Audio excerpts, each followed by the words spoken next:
Okay, so what I'm going to demo here is how you can create a flow to expose as an API. For this example, we're going to sync up the contacts from one sales application into another. So we're going to go from Microsoft Dynamics, take those contacts, and put them into Salesforce.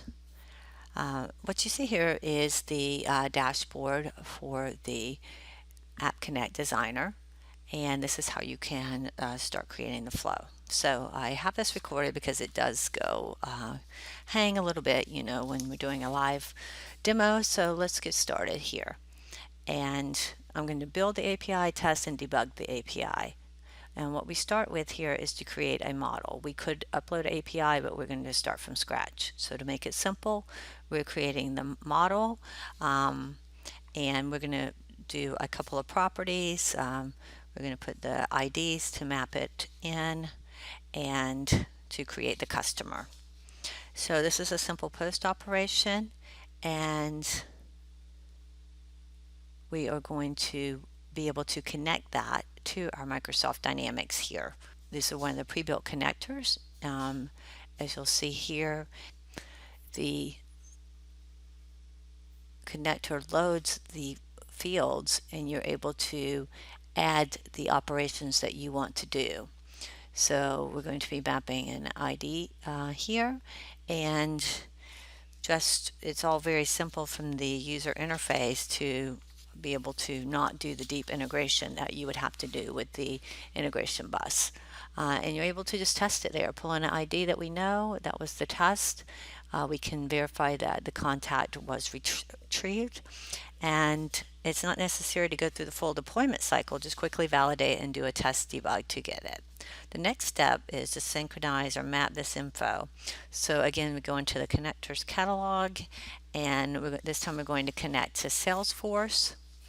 We're going to create a contact. So this time there are many different fields that need to be mapped, and that's where the AI portion comes in. So it's generate the suggestions here that you can use.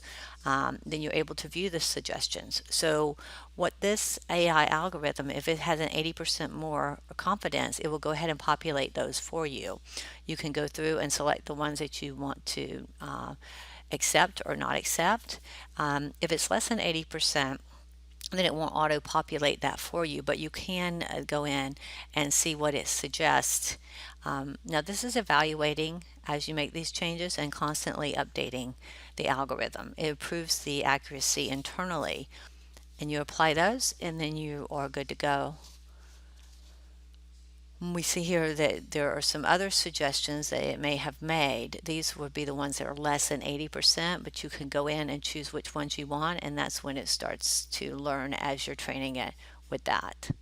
Also, if you need to make some transformations, we have a way to allow you to do the transformations, and you just give some examples of the source and the target. Here we're giving several examples, and then once you've done that, you'll see that it will be able to generate that transformation for you, mapping the email domain. Now you may want to even go in and add something, like for example in the sample we're putting the D at the front for how you want to have the target mapped. And when you generate that, then you can see that has generated it for you. You insert that into the domain, and that is now ready to save into your flow.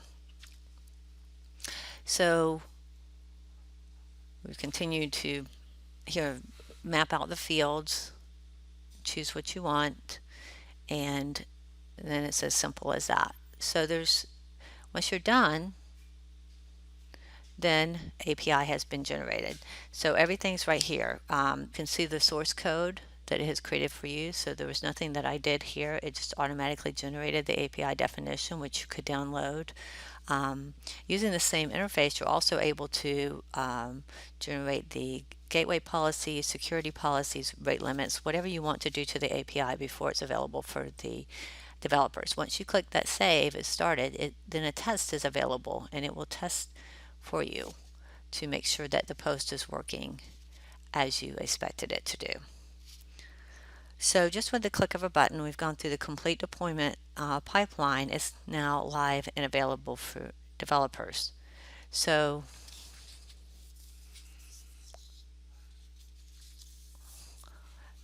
now we're going to go and it's testing it from end to end. So before we did a small test, but here it has the gateway and it's going the source all the way through the gateway, the business workflow, and completes the API.